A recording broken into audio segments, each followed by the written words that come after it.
I never thought the hands I welcomed with love would one day rise against me. The sound of that slap still echoes in my ears, not because it hurt my face, but because it broke my heart. She stood in front of me, her eyes filled with something I still can't name, pride, anger, maybe hatred, and said, "Give me your keys. This house belongs to me now." For a moment, I couldn't even breathe. My own son was standing right there. He didn't say a single word. I looked at him, waiting, just waiting for him to stop her, to protect me, to say, "Amy, no." But his silence was louder than her slap. That was the day I realized a home can collapse even when its walls are still standing. I had given my whole life to build that house, my sweat, my prayers, my youth. And in 1 second, I became a stranger inside it. People talk about betrayal from enemies, but no one tells you how it feels when the betrayal comes from the very people you raised with your own hands. My name is Sakina, and if you ask the world who I am, they would probably say I am just an ordinary woman living alone. But once, I was a wife, a mother, and someone whose whole life revolved around one small house, a home that smelled of fresh bread and tea, and echoed with my son's laughter. I married young. My husband, Rafiq, was kind and gentle. We did not have much, but we had peace, and I have learned that peace is the most valuable thing a home can hold. He used to say to me, "Sakina, a house is not made of bricks, it's made of patience." Back then, I didn't fully understand what he meant. Now, after everything that has happened, I understand. When he passed away suddenly, the house became unbearably quiet. There were no footsteps running through the hallway, no laughter at the dinner table, no voice calling out my name. Only silence remained. And in that silence, there was one reason I kept going: my son, Hamza. Hamza was my entire world. When his father died, he was still studying, still young and fragile. I remember sitting by his bed late at night, watching him sleep, thinking I must protect him from every pain in the world. And I did everything I could. I worked tirelessly, taking small jobs wherever I could, stitching clothes for neighbors, cooking meals, cleaning houses. I never complained and never let Hamza know the extent of my struggle. Every penny I earned, I saved for him, for his education, for his future, for the life I wanted him to have. There were countless nights I went to bed hungry just to make sure he had a warm meal. When I stitched clothes, the needle would prick my fingers and draw blood, but I would smile through the pain because I believed each stitch was a step toward his better future. Hamza grew into a young man I had always dreamed he would be: kind, hardworking, respectful, and loving. People often said to me, "Sakina, you are lucky. Hamza is a good son." And I would smile, proud, thinking that perhaps my sacrifices had finally been recognized by God. Years later, when Hamza got a stable job in the city, I felt a sense of relief I cannot describe. He called me every evening without fail, asking if I had eaten or taken care of myself. Every time he said my name, it was like a warm hug for my soul. Then, one day, he came home with a nervous smile and said, "Mom, I want to talk to you about someone." I was kneading dough in the kitchen at that moment. I wiped my hands on my scarf and looked at him with curiosity. "What is it, my son?" I asked.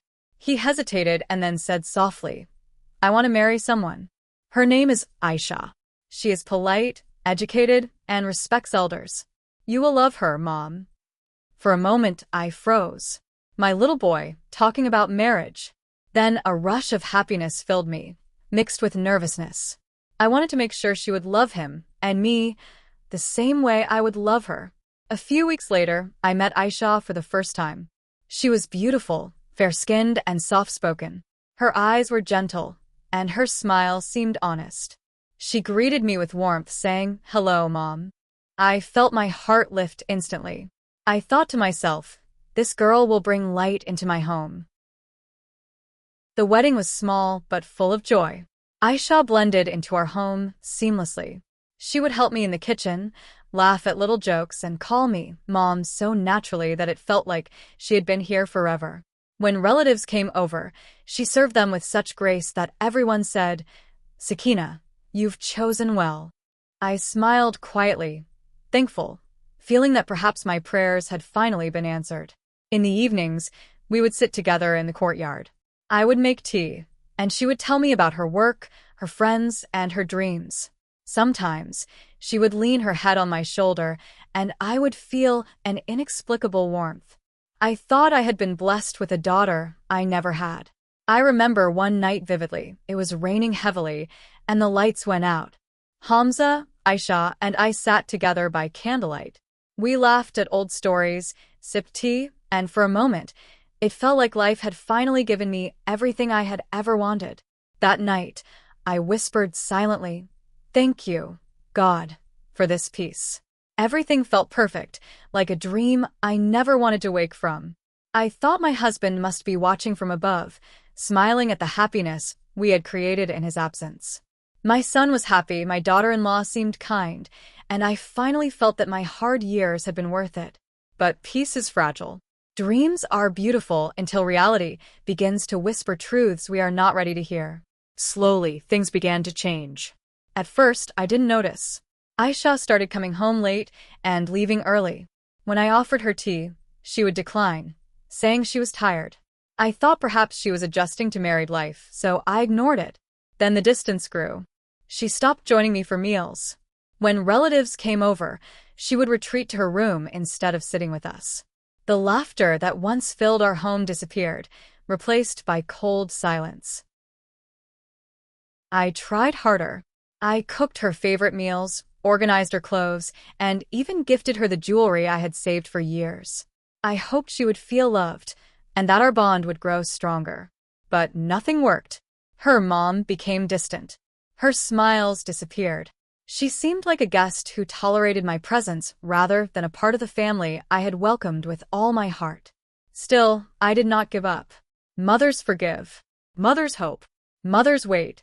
And I, blinded by love for my son and hope for our family, continued to wait, believing that one day she would see me as a mother, as part of her life. I had no idea then that the events I had longed to protect my family from, betrayal, hurt, and humiliation, were already quietly taking shape. I did not know that the girl I had welcomed into my heart and home would one day raise her hand against me. I did not know that the house my husband and I had built with love and sweat would become the stage for a day I would never forget. And yet, I held on to hope because that is what a mother does. She loves blindly. She forgives endlessly, and she trusts that her family will never hurt her, even when the signs are already there. That is how my story began, with love, hope, and complete faith that my family would remain mine. Little did I know that very trust and love would be tested in ways I could never have imagined.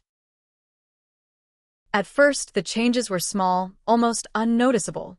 I convinced myself it was normal, that Aisha was simply adjusting to her new life, or that perhaps my son had been giving her too much space. But the subtle shifts in her behavior slowly began to sting like tiny, invisible cuts. The first time I really noticed, she had refused to eat the dinner I had prepared with care.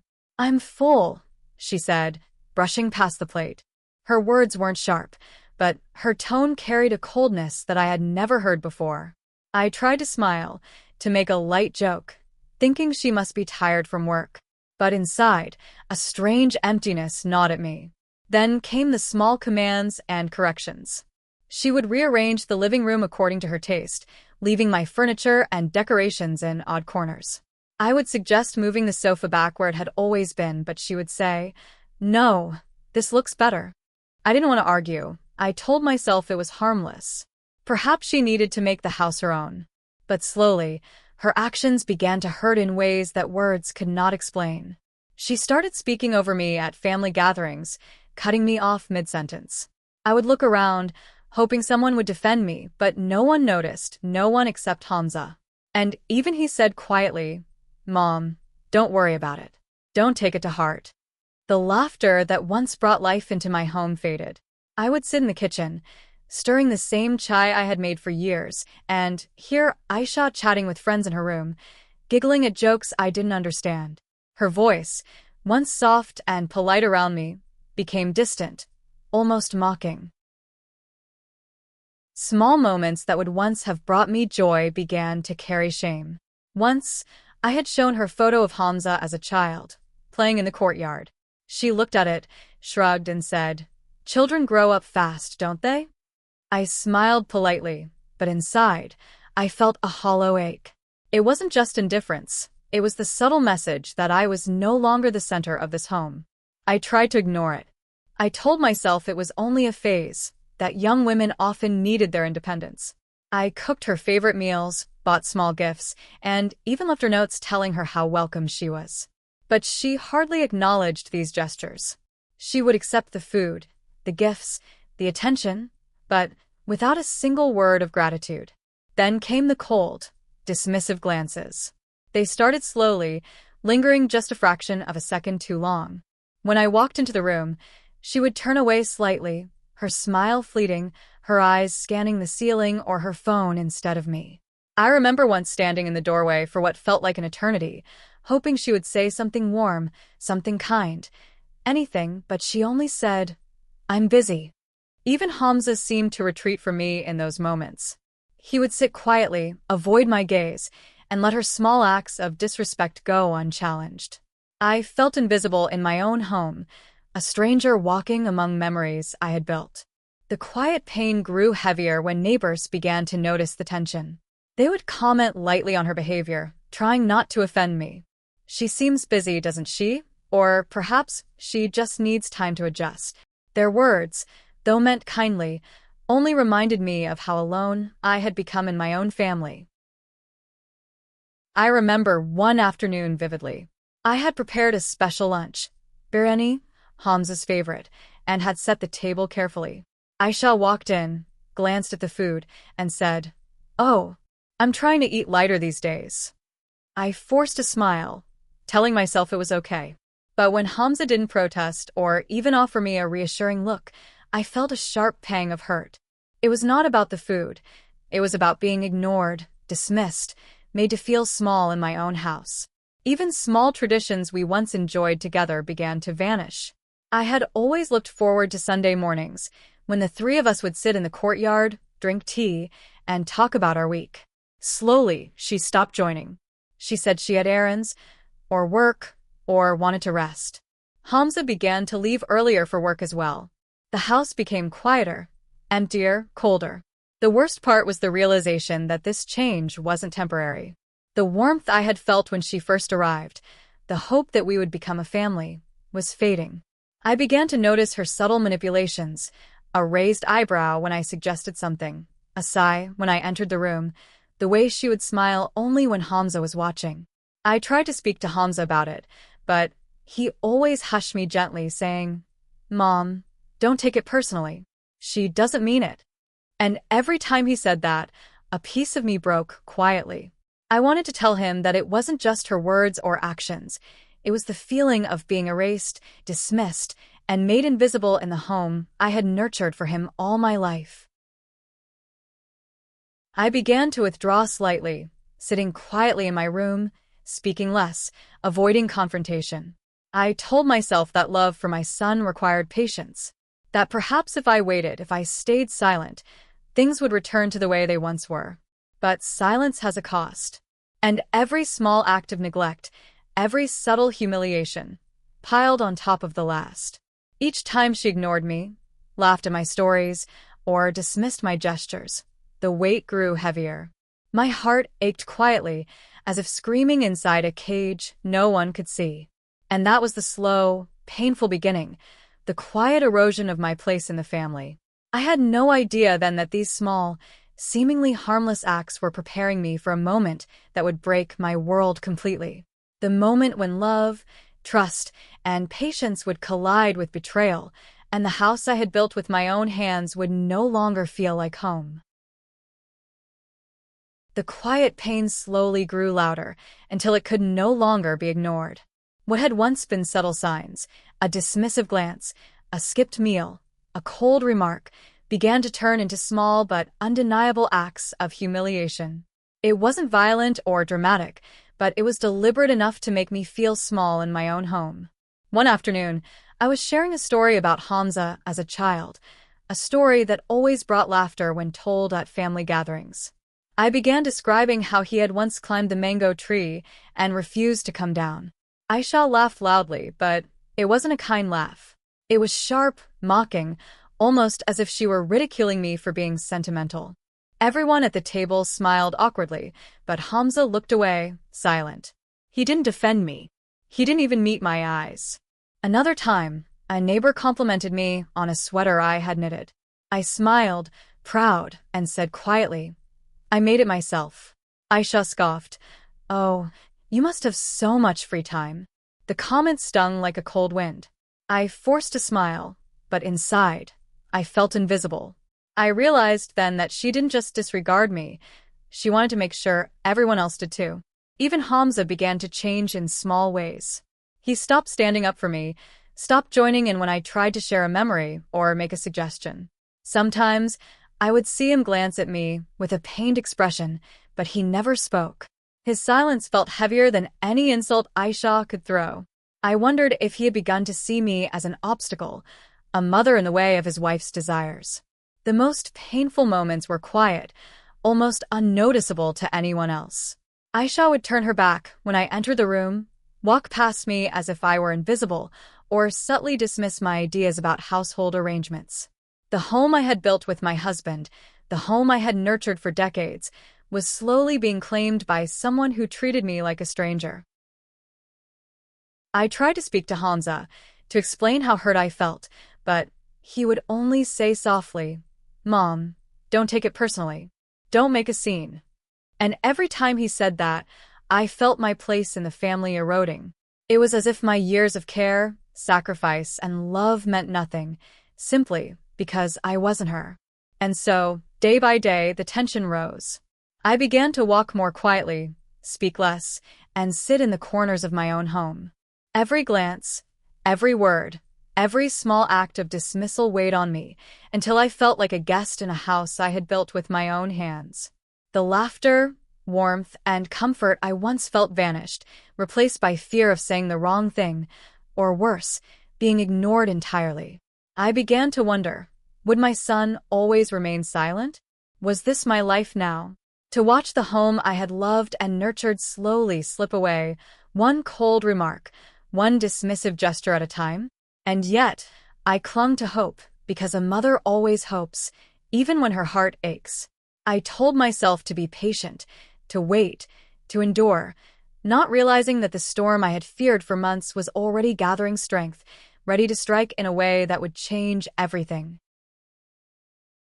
It was a quiet afternoon when I first felt that something serious was about to happen. I had gone to tidy up the living room, humming softly to myself, when I overheard a conversation that froze my blood. Aisha was on the phone in her bedroom. At first, I didn't pay much attention. I tried not to eavesdrop. But then I heard her say clearly, in a tone that left no room for misunderstanding, "I want a house in my name soon. I can't keep living like a guest here." My hands trembled. I gripped the edge of the table, feeling the wood dig into my palms. I had saved, cared for, and built this home with my late husband and my son. How could anyone think of taking it from me? My mind raced, and for a moment, I couldn't breathe. I sat quietly in the corner, listening as she spoke further. Her voice was sharp, confident, and frighteningly determined. "I don't care about tradition or feelings. This is mine now, and I won't wait." I wanted to run, to confront her, to scream. But I didn't. I was terrified, not just of her, but of what Hamza would do. Would he support me, or would he side with her? Would the love and respect I had built over decades mean anything to him anymore? For hours, I couldn't move. I replayed every smile, every laugh, every gesture she had made over the past months. Could it be that all those moments had been false?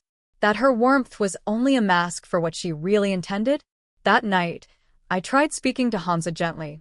I said, "Hamza, I think Aisha is planning something." She spoke on the phone. I trailed off, not knowing how to put it. But his response was calm, almost too calm. "Mom, don't worry. She won't do anything extreme." "You're overthinking," he said. His words were meant to reassure me, but instead, they left a cold weight in my chest. I lay awake that night, staring at the ceiling. My home, once my sanctuary, suddenly felt like a trap. Every sound, every movement, Every closed door seemed threatening. The peace I had cherished for years had been replaced by tension, suspicion, and fear. The next few days, I noticed other small warnings I had missed before. The way she would linger in my son's office late at night, the sudden secrecy of her phone calls, the subtle changes in her tone whenever she spoke to me.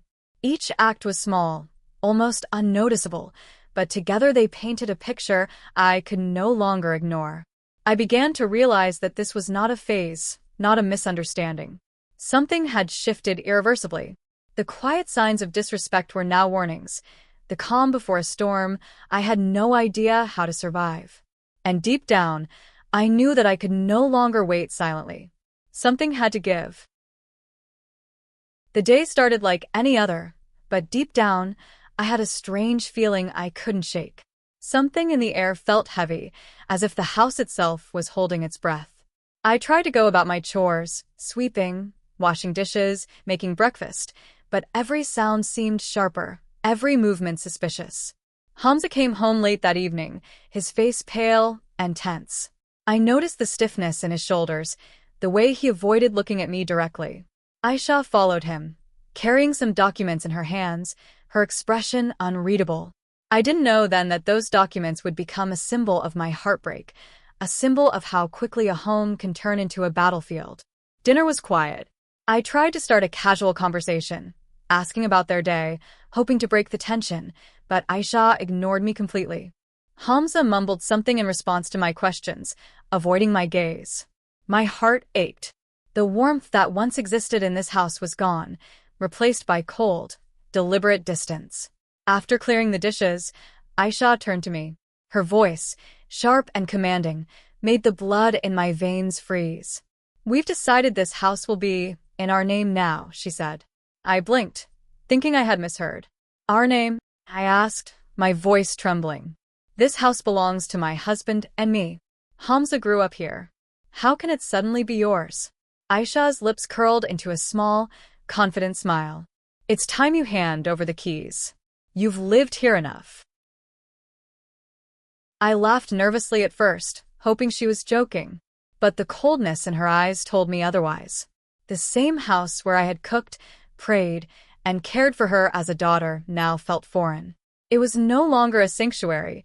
It had become a place of confrontation and pain. Hamza looked down, silent. He didn't speak. He didn't defend me. He only whispered softly, almost apologetically, "Mom, please give her the keys. It's better for all of us." Those words were heavier than any slap could have been. My son, the boy I had raised with love and sacrifice, had stopped protecting me. My home, my safe place, had become a battlefield where I stood alone. I tried to reason, my voice barely above a whisper. "Hamza, Beta, this is the house your father built with his hands. Every brick, every corner, every memory belongs to us. You were born here. Do you understand what this means?" Aisha took a step closer, her eyes blazing. Her hands trembled slightly, but her voice was steady. "I don't care about memories or traditions.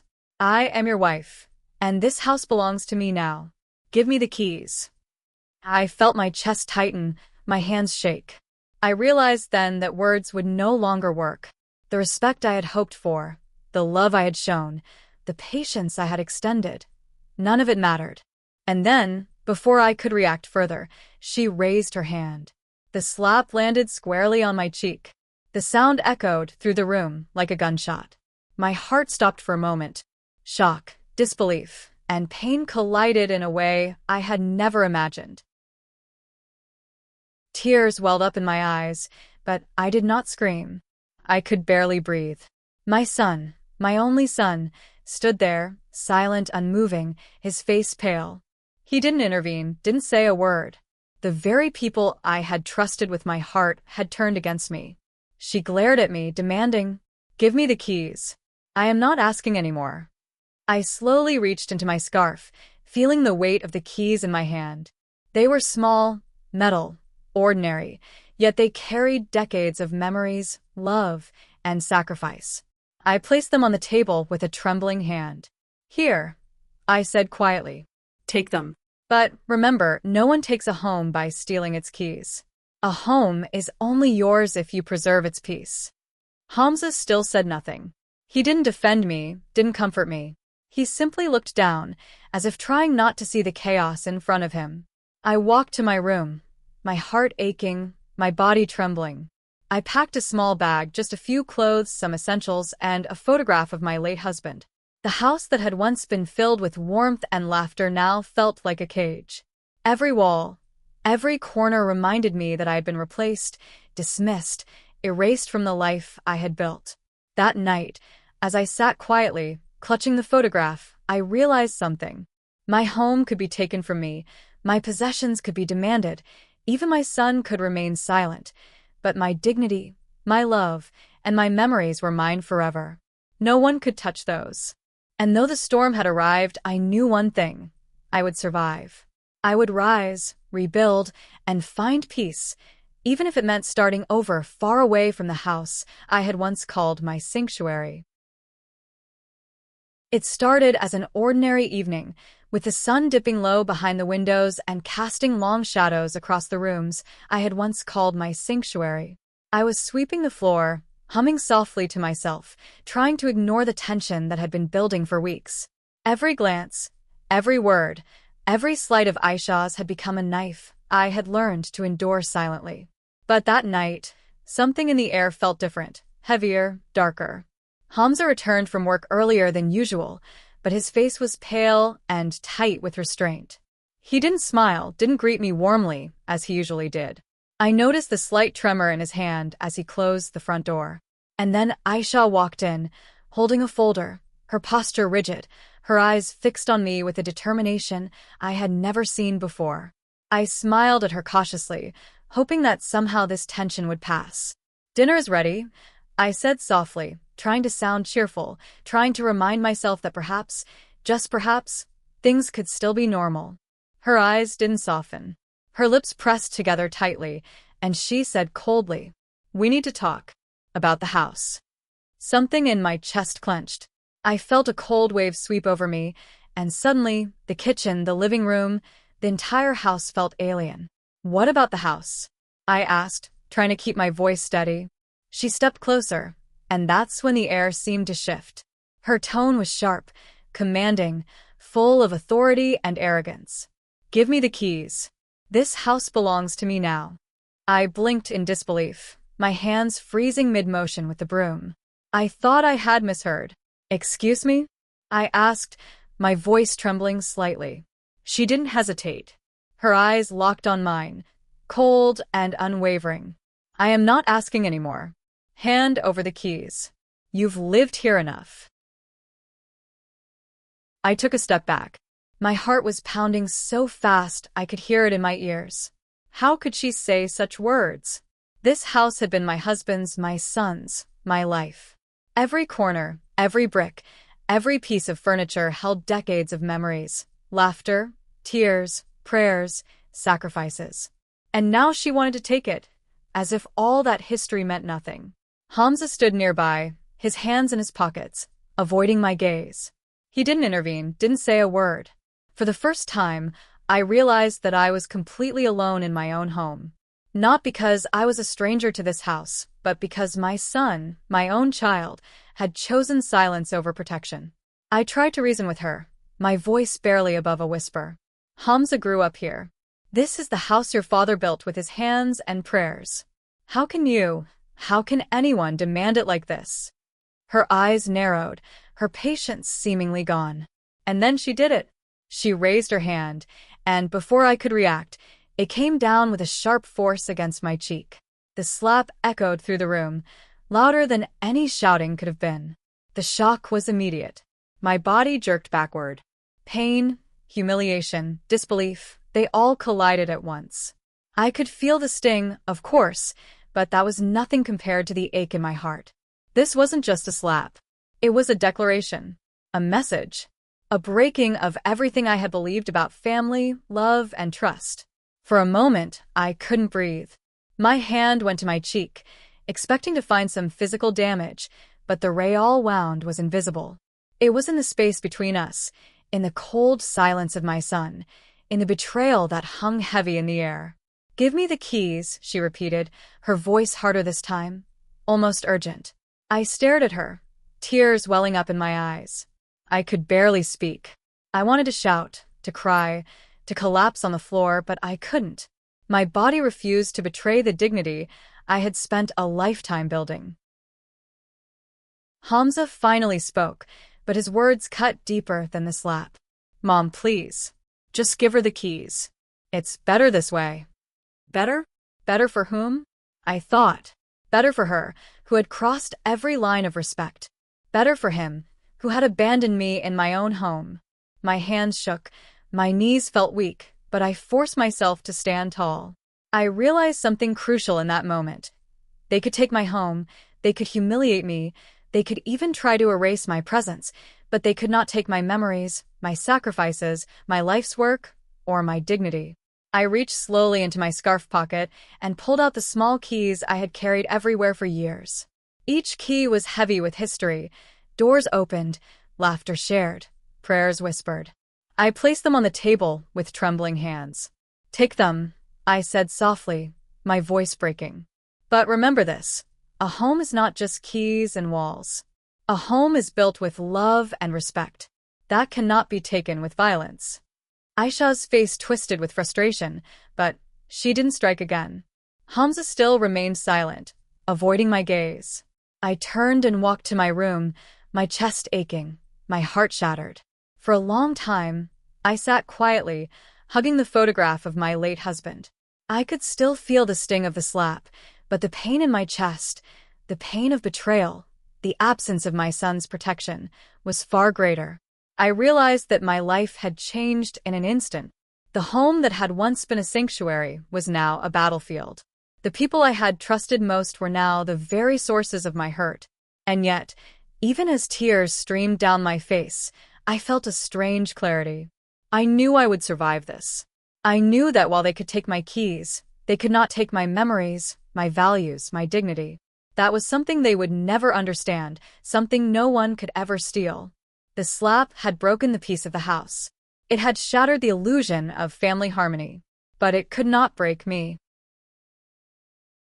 The house felt colder than ever the morning after the slap.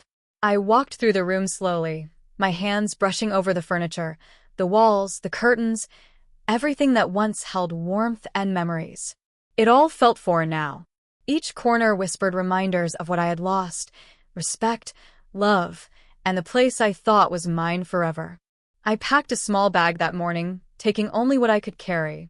A few clothes, some personal items, and a photograph of my late husband, the one thing that reminded me of the love and life I had built before all this pain. My hands shook, but I moved with quiet determination. I knew staying would only prolong my suffering. Hamza didn't speak.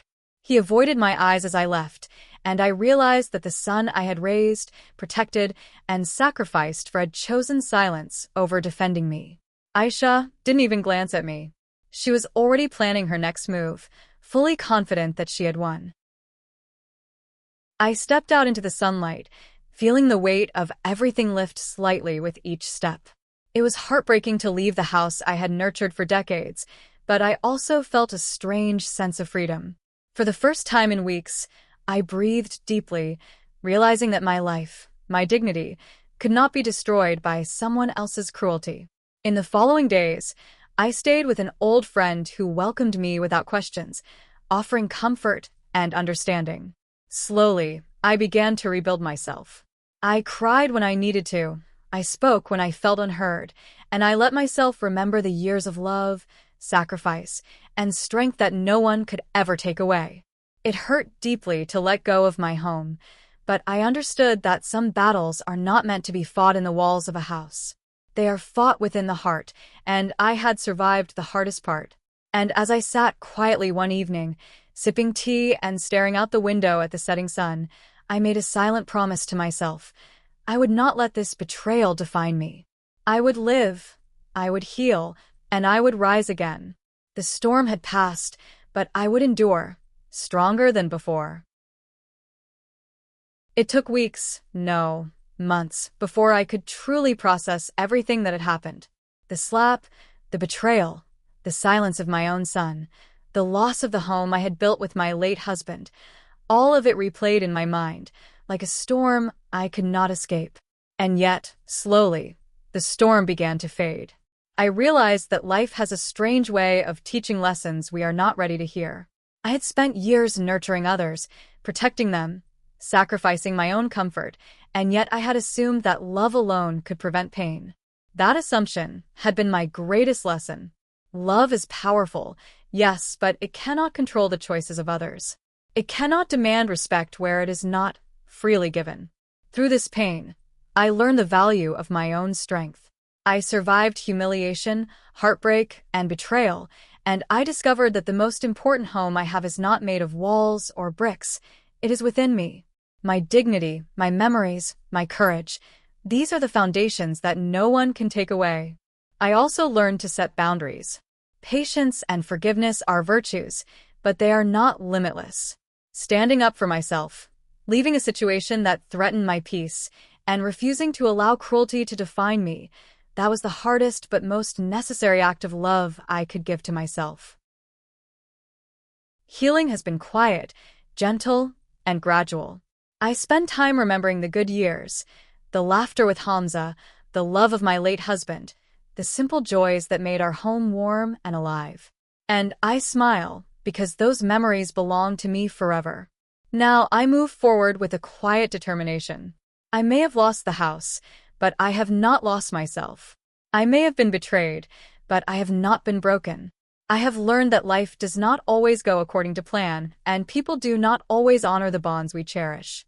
But we can survive, we can heal, and we can rise stronger than before. And so, I embrace the future with cautious hope. The pain of the past lingers, yes, but it no longer defines me. I am no longer just a mother, a widow, or a caretaker.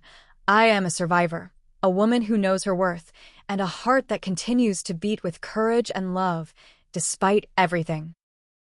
If this story moved you, please like, comment, and share your thoughts. Don't forget to subscribe and hit the bell so you never miss heartfelt stories like this. Your support helps me bring more real, emotional tales that touch the heart and inspire strength.